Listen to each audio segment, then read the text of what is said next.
우리는 지난 시간에 자연계에 임할 네 가지 나팔 심판에 대해서 살펴보았습니다.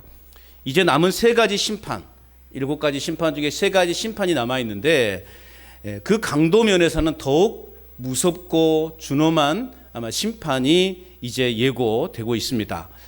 왜냐하면 앞에 네 재앙은 자연계에만 해당되어지는 그러한 하나님의 심판이었고 또 경고였다면, 이제 이어질 남은 심판의 재앙은 사탄과 그 세력들을 통해서 사람들에게 내려지는 재앙을 경고하는 것이기 때문에 더욱더 오늘 우리에게는 더 크고 엄중한 재앙으로 다가오는 것입니다.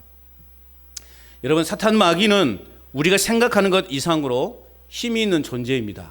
우리는 그것을 인정해야 돼요. 힘이 있는 존재이고 또한 능력을 갖추고 있는 존재임에는 틀림없습니다. 그러나 중요한 것은 그러한 사탄 마귀라 할지라도 하나님의 다스림 아래 있다고 하는 사실, 그것이 오늘 우리에게는 또 다른 위로가 되는 것입니다. 비록 그 사탄 마귀가 능력이 있고 권능이 있어서 예수님마저 시험하고 예수님에 대해서 저항했지만, 그러나 그 역시도 하나님의 다스림 아래 있다라고 하는 것, 우리는 그러한 존재임을 인식해야 되는 것입니다. 이미 그 사탄은 예수님의 십자가에서의 죽으심 그리고 예수님의 부활하심으로 인하여 그 힘을 잃어버린 존재가 되어버렸다는 것입니다. 그렇기 때문에 비록 능력이 있고 권능이 있고 또 우리가 생각한 상상한 이상의 어떤 능력을 가진 사단이라고 하지만, 그러나 결국 오늘 저와 여러분들의 발 아래에 있는 존재다. 믿으십니까? 그때 우리는 더 이상 그 사단의 존재에 대해서 너무 이렇게 억압받거나 무서워할 필요가 없다라는 거예요.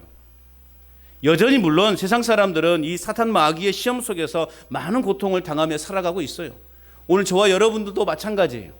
그러나 궁극적으로는 저와 여러분들은 그 사탄 마귀의 그 시험에서 승리할 줄로 믿습니다.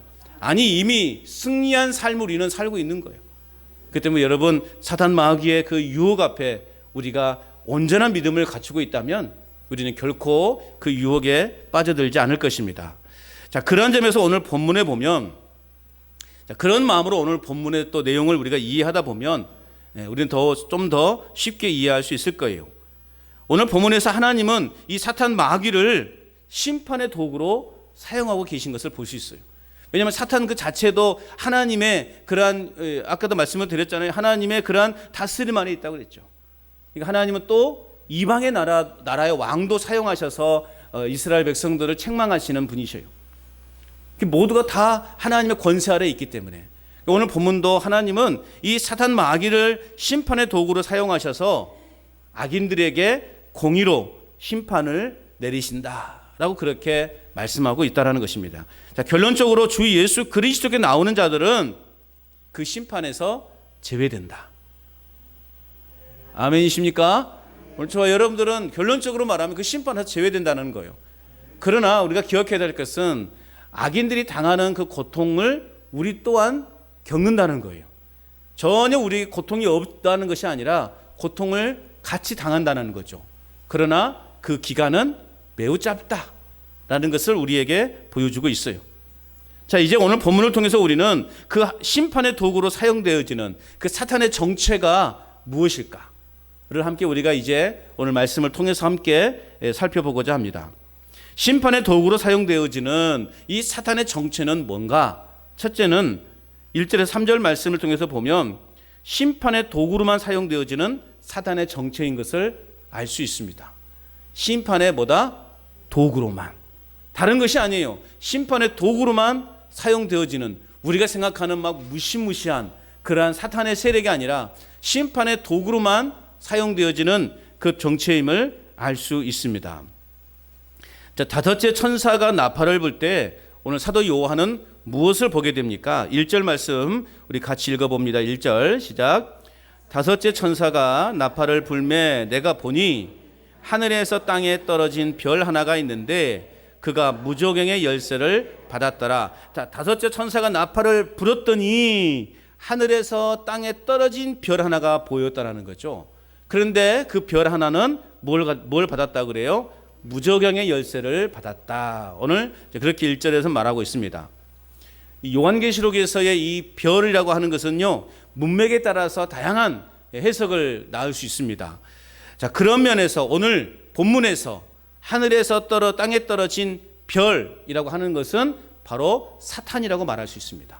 사탄을 의미한다라고 말할 수 있어요. 즉 하나님께서는 하늘에서부터 땅으로 내려온 이 별을 다섯 번째 나팔 심판의 도구로 사용하고 계시다 라고 그렇게 우리가 이해할 수 있다라는 거죠. 다시 말하면 다섯 번째 심판의 도구로 뭘 사용하고 있다고요? 사탄을 사용하고 있다라는 것입니다. 자, 그리고 그 사탄은 무엇을 받았어요? 그가 무저경의 열쇠를 받았다. 무저경이라는 말이 무슨 말일까요? 무저경. 쉽게 말하면 뭐 지옥이나 음부 뭐 그렇게 우리가 이야기할 수 있고, 구약에서는 보면 스올이라는 표현이 많이 나와요. 시편에 보면 스올이라는 표현이 많이 나오는데, 어쨌든 이 무저경이라고 하는 원뜻은 바닥이 없는, 깊이를 알 수 없는, 즉 밑도 끝도 없이 깊은 어두운 곳을 바로 무저경이라고 말해요. 그러니까 아까도 말씀드렸지만 이 무저경은 지옥이나 음부와는 또 달리 짐승과 또 사단이 잠시 갇혀 있는 곳으로도 묘사되고 있다라는 거예요. 즉 악한 영들의 감옥이라고 볼 수 있어요. 그렇다고 해서 여러분 우리가 생각해야 될 것은 우주에 블랙홀이 있습니다. 블랙홀. 그 블랙홀에 한번 빠져들면 이제 헤어나오지는 못하는 곳이에요. 그러니까 아마도 우주, 이 광활한 우주 어느 한 곳에 이 사탄과 이 짐승들을 가둬놓은 감옥이 있을 것이다 라고 그렇게 상상할 수가 있는데, 그렇게 생각하지 말자라는 거예요.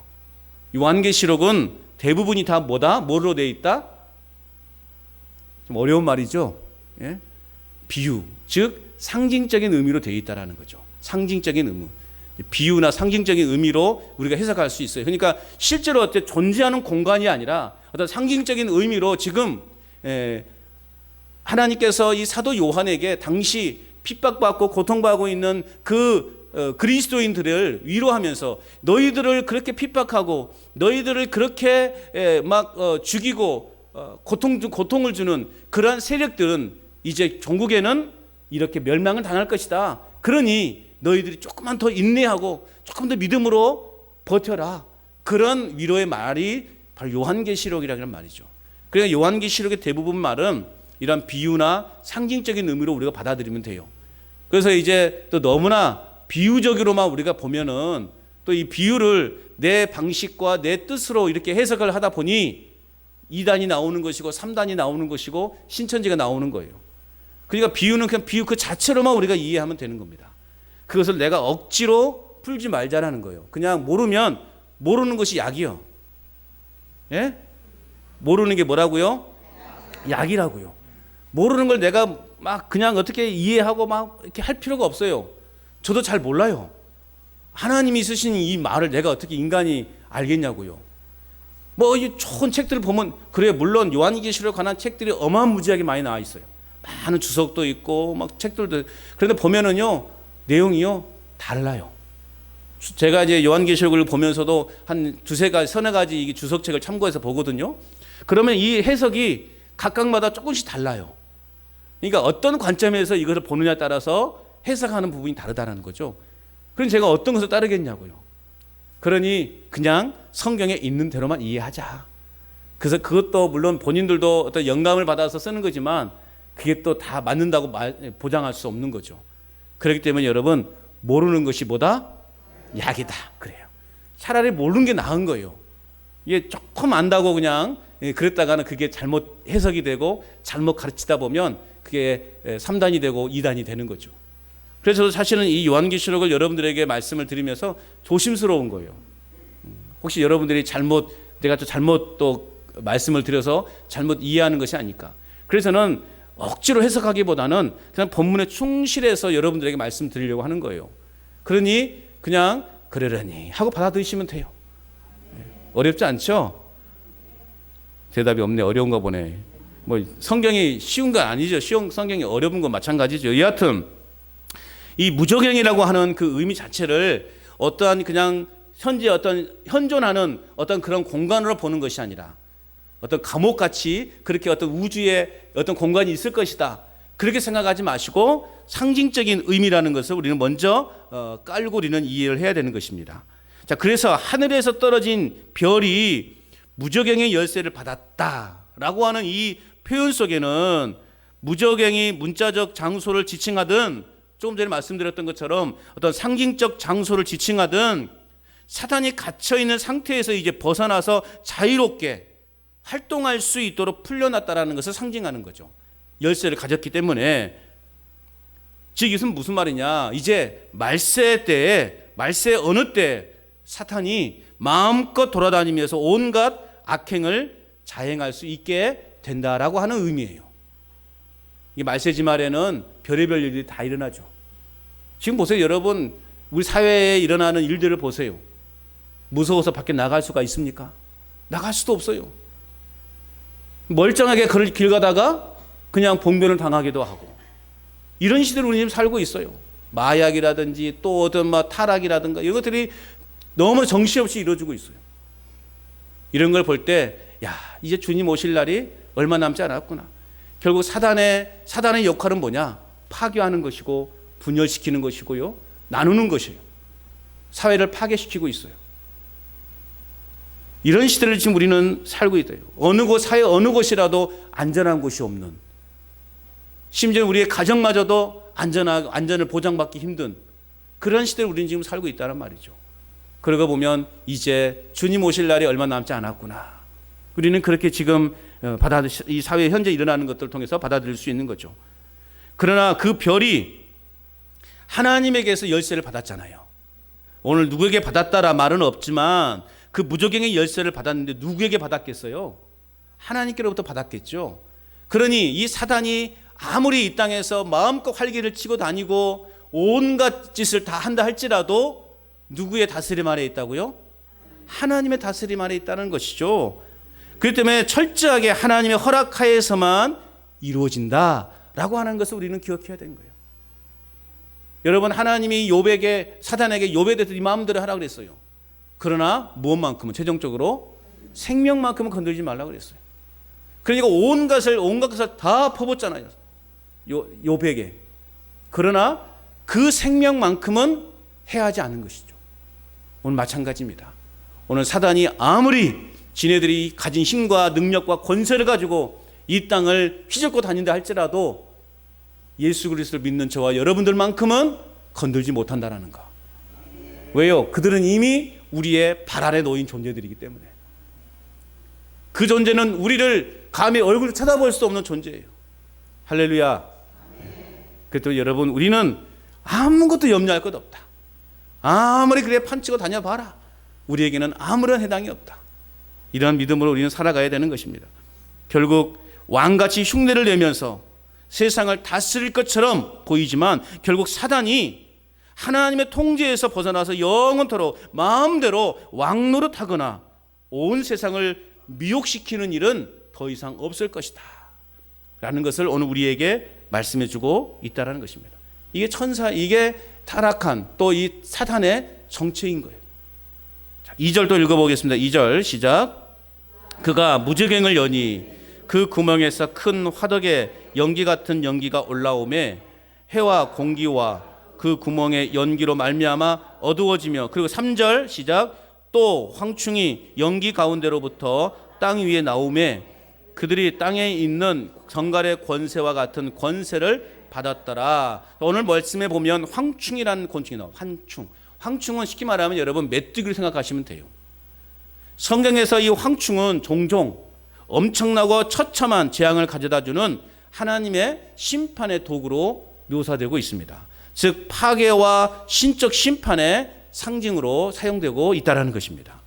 예를 들면 이스라엘 백성들이 하나님의 뜻을 저버리고 어긋난 길로 나아갔을 때 하나님은 이스라엘 백성들을 그들의 범죄할 때 그들을 징계의 도구로 이 황충을 사용했던 그런 경우도 있다는 것이죠. 그러니까 이 황충은 하나님의 어떠한 심판의 도구. 그래서 오늘 본문에서의 황충은 단순히 그냥 곤충으로서의 그 의미가 아니라 마귀적 속성으로 우리가 이해해야 된다는 것입니다. 그래서 이 황충은 전갈의 권세와 같은 권세를 받았다. 그렇게 또 오늘 말씀하고 있어요. 또한 전갈은 강한 독을 품고 있는 침을 가지고 있죠. 그래서 사막을 횡단할 때 가장 조심해야 될 것은 이 전갈의 공격이죠. 독이 묻어 있어 가지고 한번 쏘이면 사람이 어떻게 될지 모르는 그런 아주 치명적인 그러한 죽음도 가져두는 그러한 전갈을 조심해야 돼요. 이게 그러한 권세를 이 황충이 가졌대요. 그래서 전갈은 불뱀과 함께 광야에 살면서 인간을 위협하는 그러한 존재로 묘사하고 있다라는 것이죠. 그런데 오늘 누가복음 10장 19절 말씀에 보면은요, 예수님이 이렇게 말씀하셨어요. 내가 너희에게 뱀과 전갈을 밟으며 원수의 모든 능력을 제어할 권능을 주었으니 너희를 해칠 자가 결코 없으리라. 결코 이 뱀과 전갈 같은 존재가 인간을 계속해서 생명을 위협하고 우리를 이렇게 위험으로 치닫게 하는 그러한 존재이지만 오늘 예수님께서는 제자들에게 뭐라고 말씀하고 있었어요? 그 뱀과 전갈을 밟으며 원수의 모든 능력을 제어해야 할 권능을 우리에게 주셨다. 예수님께서 제자들에게 모든 원수의 능력을 제어할 권세를 주신 것은 결국 뱀과 전갈을 밟는다. 결국 이 사탄이 전갈과 같은 권능을 가졌다 할지라도 오늘 결코 저와 여러분들을 상대하지는 못할 것이다. 전갈은 뱀처럼 인간에게 적대적인 원수의 상징으로 인식되고 있습니다. 그러나 이와 같은 사단의 권세 앞에서도 저와 여러분들은 두려워할 필요가 있다 없다? 없다라는 거예요. 왜 그렇습니까? 우리 주님께서 이러한 모든 능력을 제어할 권능을 주셨기 때문에 예수님이 그런 권능을 우리에게 주셨어요. 그때 우리는 그런 사단 마귀의 그러한 어떠한 힘 앞에 우리가 두려워할 필요가 없다라는 거죠. 그들은 이미 그 존재는 이미 우리 발 앞에 눌린 존재, 밟힌 존재가 되었다라는 거죠. 더 이상 사탄 마귀의 종노릇하는 존재가 아니라는 거예요. 우리는 과거에는 그 종의 신분을 가졌잖아요. 사단 마귀에 매여서 우리는 그러한 존재를 살았어요. 그래서 우리의 천한 신분이 완전히 바뀌어서 양반 그 이상의 신분으로 저와 여러분들의 신분이 바뀌었다라는 거죠. 그때문에 이제는 더 이상 그런 사탄 마귀의 종노릇하는 존재가 아니라 그 존재를 부려먹는 그 존재를 아주 깔보는 그런 능력 있는 삶을 우리는 살고 있다라는 사실입니다. 그럼에도 불구하고 이렇게 간곡하게 간절하게 또 이렇게 소리 높여서 여러분에게 말씀을 드리지만 언제나 우리 삶 속에는 두려움에 사로잡힐 때가 있다라는 거죠. 그런데 우리가 두려움에 그 사로잡혔던 그 시기를 지나고 나중에서야 깨닫게 된 것은 뭐냐? 내가 왜 두려움에 사로잡힌 것일까? 내가 예수님을 잘 믿는다고 하는데도, 내가 오랫동안 예수님을 잘 믿어왔는데도, 내가 이 성경의 말씀을 내가 100% 신뢰하고 믿는다고 말하면서도 왜 우리에게는 그렇게 두려움이 있는 것이고 염려가 있는 것인가? 지나가 나서 생각해 보면 그때는 나의 믿음이 확신이 없을 때였다라는 거예요. 나에게 믿음이 확신이 없을 때 우리에게 가장 먼저 드는 건 뭐냐? 두려움인 거예요. 여러분, 나 믿음 좋다라고 자랑하지 마시기 바라요. 나 신앙생활 지금 이 정도면 나 충분하다. 내가 지금 몇십 년 내가 교회 생활을 했는데 자랑하지 말라고요. 그런 사람들은 대부분 교회 생활만 한 거예요. 여러분, 교회 생활이 자랑이 아닙니다. 우리 믿음의 삶, 믿음 생활이 자랑이 되어야 되는 거예요. 교회 생활은 결국 자랑이 될 수가 없어요. 하나님과의 관계가 깨어질 때 우리의 삶의 영적 질서가 파괴되어지는 것입니다. 왜 그래요? 사단의 역사는 질서를 깨트리고 혼돈에 빠지게 하는 존재이기 때문에 그렇습니다. 그리고 종국에는 파멸의 길로 우리를 이끌어 갈 것입니다. 그때 오늘을 살아가는 저와 여러분들에게 필요한 게 뭐냐? 바로 영적 분별력을 갖는 거예요. 그리고 늘 우리의 기도의 제목이 되어야 되는 거예요. 하나님, 나에게 영적 분별력을 깨닫게 해달라고. 무엇이 선이고 무엇이 악한 것이고 무엇이 하나님의 역사고 무엇이 사단의 존재의 역사인지를 분별할 수 있는 영적 분별력을 갖게 해달라고 우리는 그렇게 기도해야 되는 것입니다. 그러기 위해서는 말씀 앞에 깨어있는 그러한 삶을 살아야 돼요. 말씀 앞에 깨어있을 때 우리는 영적 질서를 바로잡아 갈 수 있는 것입니다. 여러분, 말씀으로 우리 영적 질서를 바로잡아 가시기를 축복합니다. 그래서 건강한 믿음의 삶을 살아가시기를 주님의 이름으로 축복합니다. 우리 영혼이 패역해지지 않도록, 또 불의와 타협하는 어리석은 삶을, 그런 모습들을 우리는 과감하게 버리고 참 믿음의 삶을 살아가는 저와 여러분 될 수 있기를 바랍니다. 모든 것이 하나님의 다스림 안에 있다라고 하는 이 믿음 속에서 우리는 살아가야 되는 거예요. 이 믿음이 결국 하나님의 은혜 아래서 우리의 삶을 당당하게 하는 것입니다. 오늘 사단의 존재는 어떤 존재냐? 결국 심판의 도구로만 사용되어지는 존재다라는 것을 여러분 마음속 깊이 새기시기를 바랍니다. 두 번째, 심판의 도구로 사용되어지는 이 사탄의 정체는 뭔가? 4절에서 6절 말씀을 요약해 보면 세상에 속한 자들을 괴롭게 하는 사탄의 정체라는 거예요. 세상에 속한 자들, 저와 여러분이 아니라 세상에 속한 자들을 괴롭게 하는 사탄의 정체라는 겁니다. 자, 오늘 계속해서 이제 황충의 존재에 대해서 우리가 살펴보고 있는데, 황충의 권세는 어떤 것인가? 4절에 보면 잘 나와 있죠. 4절 읽어봅니다. 시작.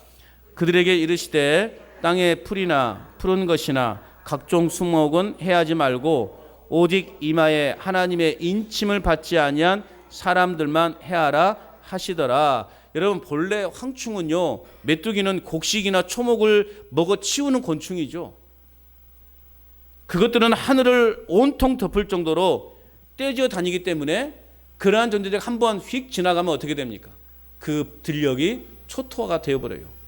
요즘 뭐 가끔 매스컴에 나오더라고요. 뭐 메뚜기 떼가 온 들녘을 그냥 막 하늘을 뒤덮어서 휘쓰고 지나가니까 그 어떻게 됩니까? 그 밭이, 논이 완전 초토화가 되어버리죠. 자, 그런 존재예요. 그런데 하나님께서는 그들의 1차 공격 대상인 그런 곡식과 초목을 해하도록 허락하지 않으셨다는 거죠. 그들의 1차 목적은 그러한 들녘에 있는 그런 곡식들이거든요. 그런데 오늘 하나님은 뭐라고 되어 있어요?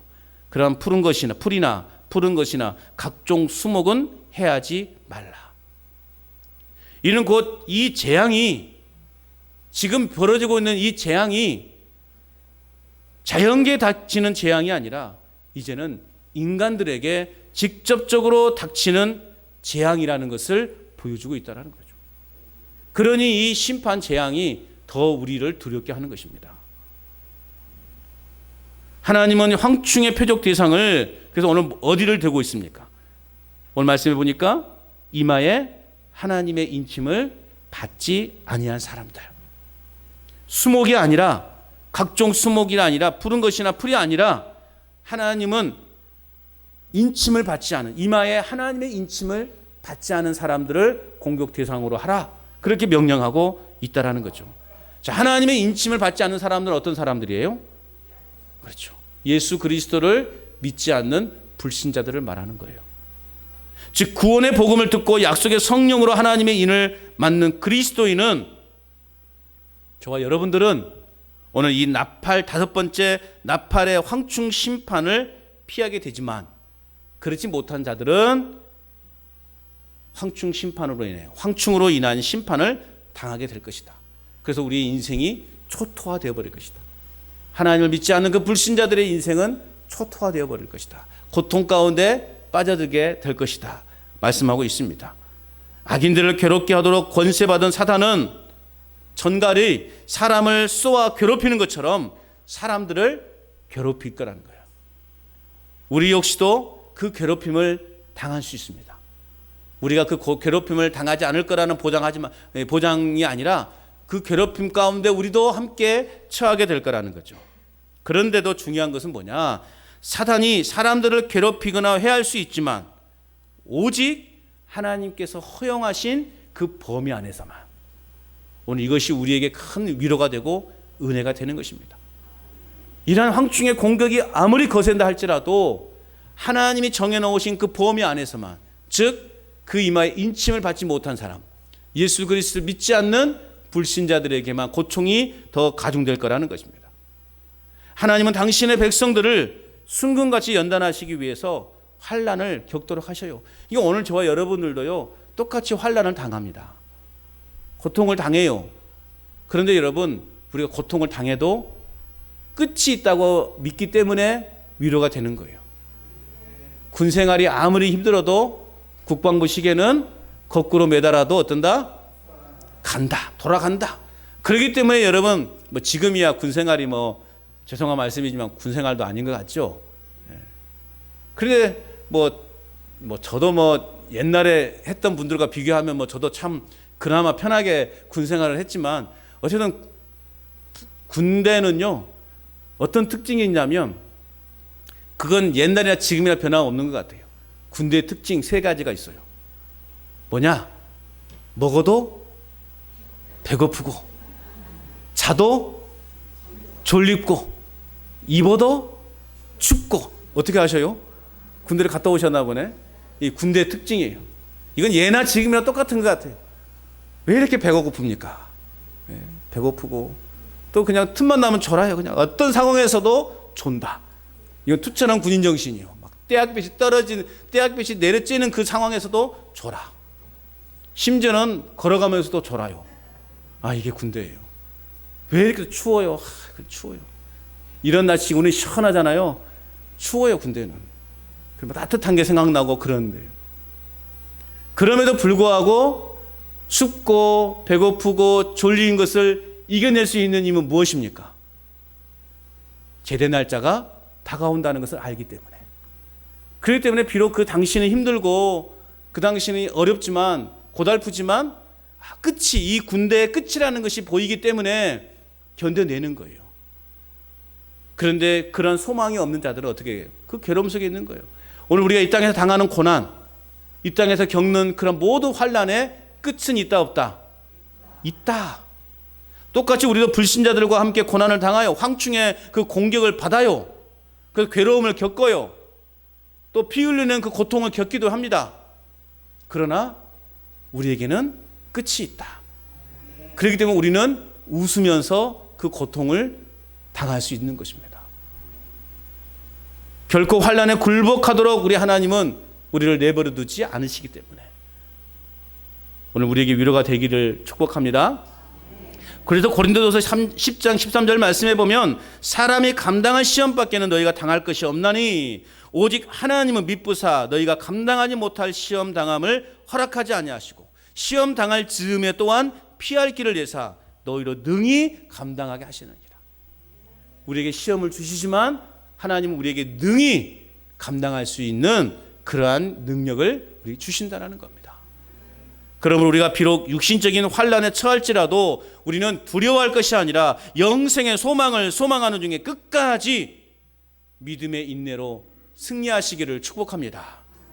이스라엘 백성들이 애굽 사람들에게 임한 재앙에서 보호되는 것처럼 새로운 이스라엘, 즉 저희와 같은 하나님의 백성들은 심판의 고통으로부터 멸망당하지 않을 것이라는 거예요.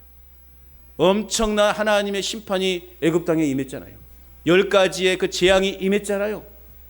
심지어는 장자의 죽음까지도 그들은 경험했어요. 그러나 이스라엘 백성들은 그 문 인방에 어린 양의 피를 바른 그 가정들은 구원을 받았다라는 거죠. 여러분, 출애굽한 백성들을 순수하게 이스라엘 백성들만 출애굽했다 생각하면 안 됩니다. 그 중에는 애굽 사람들도 포함되어져 있어요. 그럼 어떻게 그 사람들은 구원받았을까요? 어떻게 받았을까요? 옆집이 이스라엘 집안이에요. 그 이스라엘 집안에 가만히 보니까 저녁에 뭔 짓을 하거든요. 뭘 할까요? 양의 피를 막 문지방에 바르고 있어요. 그러니까 이 애굽 사람이 어땠을까요? 뭐 하는 거요? 아니, 바르래. 그럼 저도 발라도 돼요? 발라. 그래, 발랐거든요. 애굽 사람이. 그러니 죽음의 어떻게 돼요? 그림자가 피해가는 거예요. 와, 할렐루야. 그 사람은요, 얼떨결에 구원받은 거예요. 여러분, 얼떨결에라도 구원받으면 좋죠? 그래요. 여러분, 우리는 복음을 열심히 전해야 돼요. 전하다 보니까 어떤 한 사람이 우연찮게 그것을 믿고 교회 나와서 예수님 믿게 된 거예요. 그 사람 구원 받아요, 못 받아요? 판다니까요. 이런 놀라운 은혜가 있다라는 거죠. 그럼 여러분, 우리 똑같이 은혜를 받고 똑같이 고난을 당하지만 그러나 우리의 고난은 끝이 있다. 그런 믿음으로 여러분 인내하시면서 승리하시길 바랍니다. 우리는 단지 견디기 어려운 고통만 주는 것뿐이에요. 고통만 받는 것뿐이에요. 그런데 그 기간이 영원하지 않다라는 것을 오늘 본문은 또 이야기하고 있어요. 5절 말씀 같이 읽어봅니다. 5절 시작. 그러나 그들을 죽이지는 못하게 하시고 5달 동안 괴롭게만 하게 하시는데 그 괴롭게 함은 전갈이 사람을 쏠 때에 괴롭게 함과 같더라. 황충은 하나님으로부터 2가지의 요구를 받아요. 첫 번째는 뭐냐? 그들을 죽이지 않는 것이에요. 그 둘째는 뭐냐? 5달 동안만 괴롭게 하라는 것입니다. 재앙의 기간이 5달로 제한된 이유는 뭐예요? 강팍한 마음을 가지고 살아가는 자들이 죄에서 돌이킬 시간, 곧 회개의 기회를 주시는 시간이라고 우리가 볼 수 있습니다. 하나님은 끝까지 한 영혼이라도 더 구원받게 하시려고 또 기회를 주셔요. 그냥 한 번에 다 쓸어버리지 않으시고요, 또 기회를 주시는 거예요. 여러분, 노아의 홍수가 이르기까지 하나님은 몇 년을 참으셨을까요? 저들의 그 죄악들 그냥 한 방에 홍수로 쓸어버릴 수 있었을 터인데 하나님은 몇 년을 참으셨을까요? 10년? 20년? 100년? 969년을 참으신 거예요. 제가 거짓말하는 것 같아요? 무두셀라의 나이가 몇입니까? 969세예요. 무두셀라가 죽던 해에 하나님의 홍수의 심판, 재앙을 일으키신 거예요. 나이를 따져보면 뭐 여기서 또 수학 문제를 할 수는 없지만 969년을 하나님은 참으신 거예요. 그 오랫동안 참으신 거예요. 한 사람이라도 구원받게 하기 위해서. 그런데 사람들이 마음이 어떻게 됐습니까? 더 완악해져서.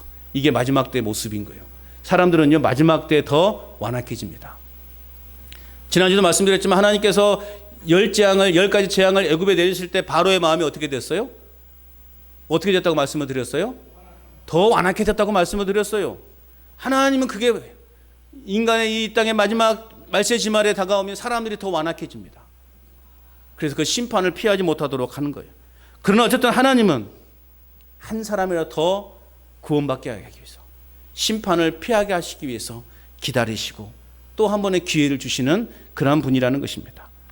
어쨌든 이 5달 동안이라고 하는 말은 하나님에 의해서 제한된 일정 기간이라고 보면 되는 거예요. 이 땅에서 겪는 우리의 고난은 결국 짧은 기간만 당하게 될 거라는 거죠.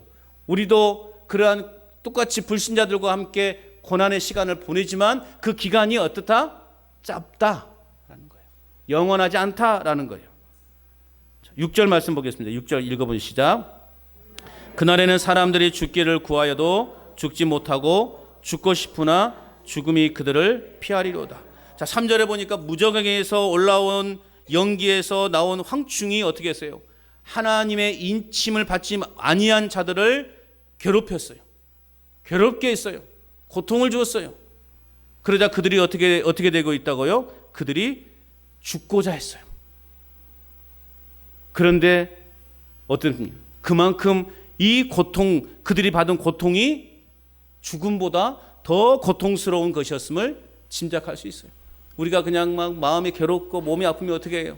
차라리 죽는 게 낫겠다, 그런 말들을 하잖아요. 고통스러우면 차라리 날 좀 죽여달라고, 막 차라리 그러면 낫겠다, 그렇게 말들을 표현하잖아요.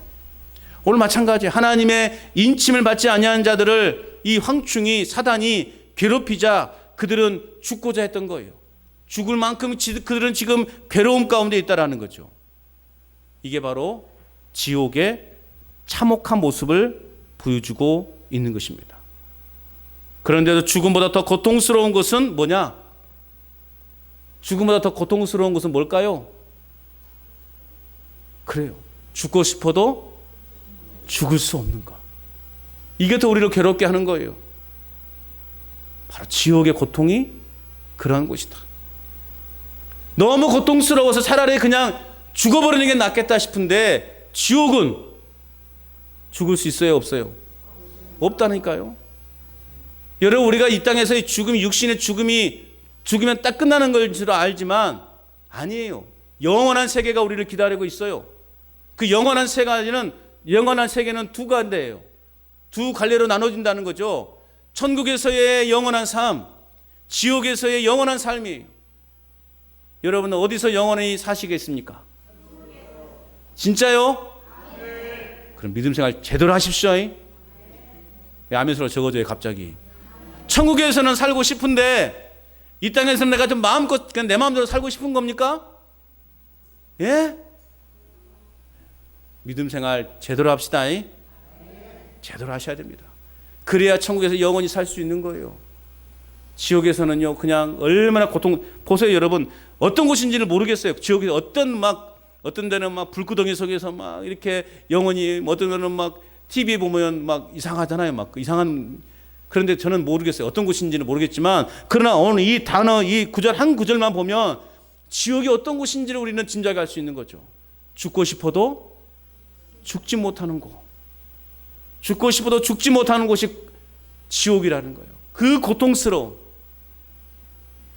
어떤 어떤 그 이야기에 보면, 제가 얼뜻 어느 막 그런 신화의 내용을 보면 어떤 사람이 나무에 매달려 있어요. 좀 징그럽지만 이해하고 들으십시오. 19금이에요. 그래서 19금. 나무에 매달려 있는데 독수리가 와가지고요 이 사람의 간을 쪼아먹어요. 얼마나 고통스러워요. 그렇죠? 죽으면 되잖아요. 빼먹었으니까. 그런데 어떻게 다음날 또 살아나. 그럼 또 쪼아먹어. 다음날 되면 또 살아나. 또 쪼아먹어요. 이게 어떻게 된다고요? 영원하다.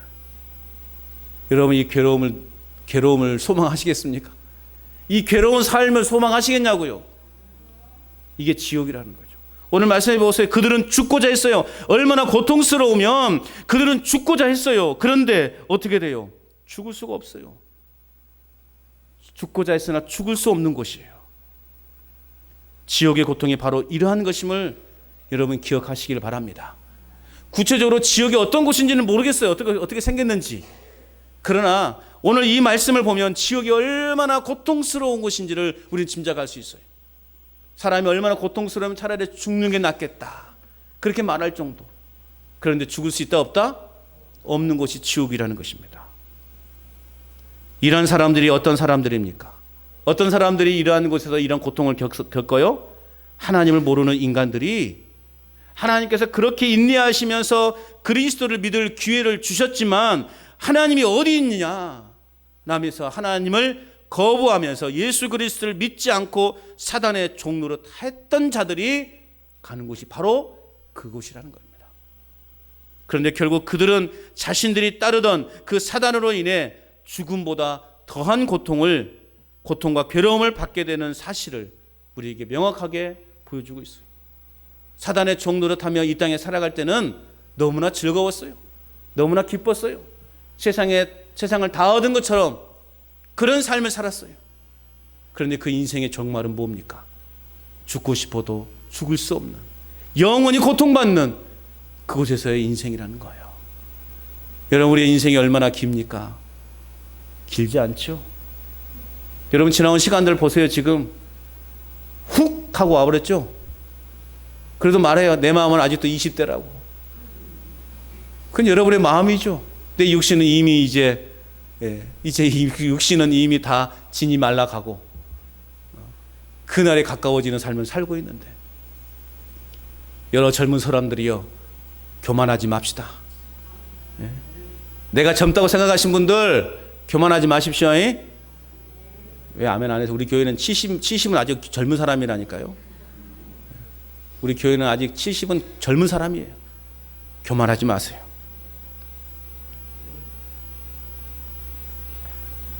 내 생각에는 안 될 것 같이 보이는 사람마저도, 여러분, 우리는 그 사람들에게 복음을 전해야 되는 거죠. 하나님은 예수 그리스도의 보혈의 피를 얻지 못해 이처럼 심판받아야 할 영혼들을 바라보시면서 안타까워하십니다. 오늘 우리에게 주어진 분명한 사명은 뭐냐? 바로 이 천국 복음을 전하는 거예요. 그리고 이 지옥에 고통이 있다는 것을 선포해야 되는 것입니다. 내 생각에는 안 될 것 같은 사람이라 할지라도 하나님은 내 생각과 반대되시는 분이에요. 그럼 우리는 날마다 거룩한 부담감을 갖고서 준엄한 이 심판의 메시지를 선포해야 하는 것입니다. 한 영혼이라도 더 듣고 회개하여 심판에서 보호받을 수 있도록 여러분 복음 전도자로 살아가시기를 간곡하게 부탁을 드립니다. 간곡하게 부탁을 드린다고요. 사랑하는 우리 가족이 그 고통스러운 영원한 고통에 가면 안 되잖아요. 내가 사랑하는 사람이 그 영원한 고통 속에서 죽을 수도 없는, 죽고 싶어도 죽을 수 없는 그곳에 가면 안 되잖아요. 그래서 여러분 간곡하게 부탁을 드리는 거예요. 천국 복음을 전하는 전도자로 살아가시기를 바랍니다. 날마다 복음의 능력을 의지해서 날마다 의로운 자의 삶을 살아가는 저와 여러분 될 수 있기를 바랍니다. 먼저 내 자신이 바른 믿음의 삶을 살아가야 되겠죠. 내 자신이 먼저 그렇게 믿음의 삶을 살아가고 우리는 나아가서 사랑하는 사람들에게 또 나와 전혀 관계없는 사람들에게 마저도 우리는 이 천국 복음을 전하는 자로 살아가야 돼요. 묻지마 폭행, 묻지마 살인이 아니라 우리는 묻지마 복음 전하는 자로 살아가야 되는 거예요. 아멘이십니까? 묻지마 복음 전도자로 살아가시기를 바랍니다. 우리는 입만 벌리면 복음을 전해야 되는 거예요. 내가 만나는 사람마다 복음을 전해야 되는 거예요. 비록 우리가 어떤 사업상으로 사업의 어떤 그 관계로 우리가 만나지만 그럼에도 불구하고 그 안에 우리는 복음이 들어가야 되는 거예요. 이게 복음의 사람들이, 예수님을 믿는 사람들이 해야 될 바른 삶의 가치라는 것입니다. 어쨌든 오늘 사단의 정체는 뭐냐? 세상에 속한 자들을 괴롭게 하는 정체를 가지고 있어요. 그러나 저와 여러분들은 그 괴롭힘에서 자유함을 얻는 사람들이라는 것입니다. 자, 심판의 도구로 사용되는 사단의 정체 세 번째는 뭔가? 오늘 7절에서 마지막 12절까지 보면 악인들과 함께 멸망으로 가는 사단의 정체라는 것이죠. 오늘 7절부터 11절까지는 이 황충의 모양에 대해서 설명하고 있어요. 그냥 쭉 한번 읽어볼까요? 7절 시작. 황충들의 모양은 전쟁을 위하여 준비한 말들 같고 그 머리에 금 같은 관 비슷한 것을 썼으며 그 얼굴은 사람의 얼굴 같고 심판의 도구로 이스라엘을 침공해 들어오는 바벨론 군대를 연상케 할 정도로 지금 그런 모습으로 갖고 있어요. 또 8절 읽어봅니다. 8절 시작. 머리털 같은 머리털이 있고 그 이빨은 사자의 이빨 같다. 이게 잠언에 나오는 음녀처럼 사람들을 미혹하게 하는 요소를 가지고 있어요. 또 사자의 이로 표현되고 있는 것은 뭐냐? 어떤 목표를 공격할 때 나오는 황충의 그 무서운 탐욕과 파괴력을 상징하고 있어요. 이 사단의 권세가 이런 존재예요. 9절 또 읽어봅니다. 시작. 또 철 호심경 같은 호심경이 있고 그 날개들의 소리는 병거와 많은 말들의 전쟁터로 달려들어간 소리 같고 10절 시작. 또 정갈과 같은 꼬리와 쏘는 살이 있어 그 꼬리에는 5달 동안 사람들을 해하는 권세가 있더라. 11절 시작. 그들에게 왕이 있으니 무저갱의 사자라. 히브리어는 그 이름이 아바돈이요 헬라어로는 그 이름이 아볼루온이더라. 자, 그 배후에는 이 사단의 배후에는 이 황충의 배후에는 어둠의 왕, 악의 왕이 있다고 말하고 있어요. 그 이름이 아바돈이고 아볼루온이라고 말하고 있어요. 이 뜻은 뭐냐? 둘 다 의미는 바로 파괴자다라는 뜻이에요. 사단의 역할은 파괴하는 일이에요. 사단의 역할은 우리로 하여금 하나님을 신뢰하지 못하게 만드는 거예요. 말씀을 신뢰하지 못하게 만드는 거예요. 그래서 어떻게 만들어요? 하나님과의 우리의 관계를 파괴시키는 역할을 하는 거예요. 이게 사단의 역할인 거예요. 그리고 교회를 무너뜨리려고 합니다. 그래서 우리는 늘 깨어 있어야 되는 것입니다. 한번 무너진 것을 다시 세우는 것은요 너무나 힘들어요. 교회가 한번 여러분 이렇게 갈등이 있어서 서로 쪼개지면요 그 회복은 좀처럼 쉽지 않습니다. 지금 우리 한국 교회를 보십시오. 큰 교회들 다 분열되고 있어요. 사단의 역할, 사단의 그러한 교묘한 꼼수에 넘어가서 이 분열의 영을 하나님께서 사단이 교회에 불어 넣어줘서 그것에 분별하지 못하는 사람들이 나 잘났네, 니 못났네 하면서 교회가 분열되고 있다는 거죠. 심각한 문제입니다. 여러분, 우리는 목적도 없고 소망도 없이 살아가는 사람들을 바라보면서 어떤 마음을 가져야 될까요? 그렇게 교회 안에서 마귀짓하는 사람들을 보면서 또 사회에서 정말 세상에 푹 빠져 살아가는 사람들을 보면서 어떤 마음을 가져야 될까요? 불쌍히 여기는 마음을 가져야 돼요. 불쌍히 여기는 마음을 가져야 되는 거예요. 그들이 그 고통과 참혹한 심판에서 벗어날 수 있는 길인 예수 그리스도의 이 보혈의 은혜를 그래서 우리는 열심히 전해야 되는 것입니다. 불쌍한 마음이 들 때 우리는 복음을 전할 수 있는 그러한 힘과 은혜를 능력을 행할 수 있게 되는 것입니다. 사단의 권세 아래 비참하게 살아가는 영혼들을 우리는 어떻게 한다고요? 건져내야 된다는 거예요. 그래서 우리 교회는 구조선이 되어야 됩니다. 구조선은 저 사람이 어떤 사람이든 상관없이 건져내야 되는 것이 구조선의 역할이죠. 우리 교회가 바로 그런 교회가 돼야 돼요. 우리 한국 교회가 그런 교회가 돼야 돼요. 맨날 그냥 싸우고 그냥 다투고 갈등 일으키는 교회가 아니라 이 땅에 소망 없이 살아가는 그 고통 속에 살아가는 그 지옥을 향해 나아가는 그 영혼들을 그냥 막 건져내는 그런 교회가 되어야 되는 거예요. 술과 마약과 쾌락과 게임에 중독되어 죽어가는 자들을 살리는 그런 능력, 또 귀신 들린 자를 일으켜 세우는 능력이 예수 그리스도에게 있음을 우리는 열심히 선포하는 삶을 살아가야 되는 겁니다. 또한 복음의 칼을 들어 사단과 함께 사망의 골짜기로 빠져가는 그 사단의 결박을 끊어버려야 되는 거예요. 복음의 칼을 들어서 그 결박하고 있는 끈을 풀어버려야만이 그들은 영원한 안식에 이를 수 있게 되는 것입니다. 한 걸음 더 나아가서 생명의 말씀인 복음을 전하는 삶을 살아야 됩니다. 여러분, 사단의 정체는 결코 우리를 해할 수 없어요. 아무리 능력이 있고 권능이 있는 그런 사단이라 할지라도 오늘 저와 여러분들을 해할 권세는 없어요. 그래서 여러분, 이 한 주간 어떻게 살아가야 되는가? 영적 분별력을 가지고 우리의 삶을 무너뜨리려는 이 사단의 유혹에 넘어지지 않고 믿음으로 승리한 이 한 주간 보내시기를 바랍니다. 그리고 사단의 권세 아래에서 신음하는 자들의 소리에 귀를 기울여서 그들을 생명의 길로 인도하는 천국 복음의 증인으로 살아가는 저와 여러분이 될 수 있기를 주님의 이름으로 축원합니다.